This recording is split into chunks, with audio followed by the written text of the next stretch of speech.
ناظرین آئیے آپ کو میں جیل لیے چلتا ہوں. گھبرائیے نہیں، آپ کو فزیکلی نہیں خیالات کے ذریعے لے کے جانا ہے، کیونکہ بات کرنی ہے ایک سزائے موت کے قیدی کی. کال کوٹڑی ہے، قیدی کی آخری گھڑیاں ہیں. اس نے بڑے جرم کیے ہیں، چوری بھی کی ہے، ڈکیتی بھی ماری ہے اور قتل بھی کیے تھے. آخری خواہش پوچھی گئی تو کہتا ہے مجھے اپنی ماں سے ملنا ہے. ہو سکتا ہے اس وقت کے جیلر اور ان لوگوں نے سوچا ہو کہ آخری وقت ہے، ماں سے معافی مانگے گا، آخری ملاقات محبت بھری ہوگی. ماں کو بلایا گیا اور جب قیدی اور ماں کی ملاقات کروائی گئی تو ایک عجیب منظر لوگوں نے دیکھا کہ اس قیدی نے جھپٹ کر اپنی ماں پر حملہ کر دیا اور اپنی ماں کو زخمی کر دیا. لوگ بڑے حیران ہوئے، اسے لان تان کرنے لگے کہ تیرا آخری وقت آ گیا اور اس وقت تو اے بدبخت ماں سے معافی مانگی جاتی ہے، ماں سے دعا لی جاتی ہے، تم ماں پر ہی حملہ کر رہے ہو. وہ کہتا ہے کہ میں نے سب کچھ کیوں کیا؟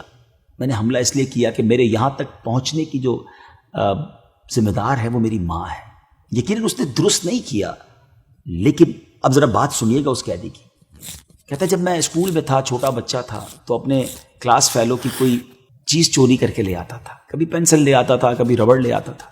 میری ماں مجھے ڈانٹتی نہیں تھی، بعض اوقات تو مسکراتی تھی.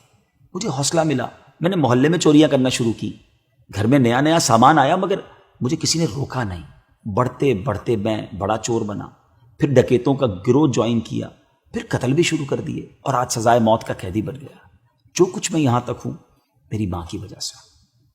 یہ بحث الگ ہے کہ ماں سے یہ برتاؤ بالکل نہیں کرنا چاہیے، لیکن سبق کیسا ہے؟ ہمارے بھی تو بچے ہیں. ایک بات یاد رکھیے گا، بچے ماں باپ سے ہی سیکھتے ہیں. جیسے ماں باپ ہوتے ہیں بچوں پر بڑا امپیکٹ پڑتا ہے.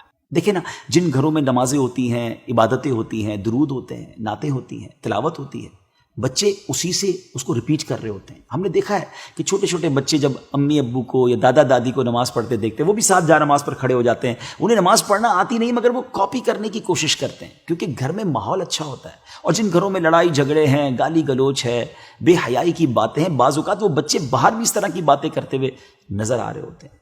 اب آپ غور کر لیجئے کہ ہمیں اپنی اولاد کی تربیت کیسی کرنی ہے. ہمارا قرآن مجید فرقان حمید ہمیں کیا ارشاد فرماتا ہے؟ رب کا کلام فرماتا ہے، یا ایھا الذین آمنوا قوا انفسکم واہلیکم نارا وقودھا الناس والحجارہ.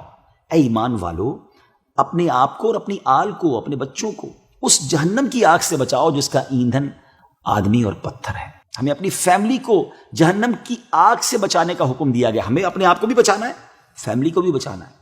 لیکن اگر آپ کو اپنے بچوں کی تربیت کرنی ہے نا، پہلے خود نیک بننا ہوگا. ہم جھوٹ بولیں اور کہیں بچے سچے ہو جائیں، ہم حرام کام کریں اور کہیں بچے حلال کام کریں، ڈیفیکلٹ ہے. اور دیکھیں، نیک اولاد تو ہمارے مرنے کے بعد بھی کام آئے گی نا. کیا ہم ایسی اولاد تیار کر رہے ہیں جو ہمارے مرنے کے بعد ہمارے لیے صدقہ جاریہ کا باعث بنے، یا خدا نہ خواستہ ایسی اولاد ہے جس کو خود بھی نماز پڑھنا نہیں آتی؟ ہم نے دیکھا ہے کہ ماں باپ کا جنازہ ہوتا ہے مگر بیٹا جو ہے وہ جنازہ پڑھنا نہیں جانتا. ہونا تو یہ چاہیے کہ ہم اپنے بیٹے کی ایسی تربیت کریں کہ ہمارے مرنے کے بعد وہ ہمارا جنازہ پڑھائے. کاش ہم اپنی اولاد کی ایسی تربیت کریں کہ ہمارے مرنے کے بعد وہ ہمارے لیے صدقہ جاریہ کا باعث بنے. مگر اس کے لیے سب سے پہلے ہمیں خود نیک بننا ہوگا، اپنے گھر کے ماحول کو نیک بنانا ہوگا. دعوت اسلامی کے اس پیارے ماحول نے ہمارے لیے بڑی آسانیاں پیدا کر دی ہیں. اب بچوں کی اچھی تربیت کرنا چاہتے ہیں، بہت سارے ڈپارٹمنٹس ہیں. مدرسۃ المدینہ ہے جہاں قرآن حفظ و ناظرہ کروایا جاتا ہے. جامعۃ المدینہ ہے جہاں بچوں کو عالم بنایا جاتا ہے، بچیوں کو عالمہ بنایا جاتا ہے. دارالمدینہ ہے جہاں دنیاوی تعلیم کے ساتھ ساتھ دینی تعلیم دی جاتی ہے.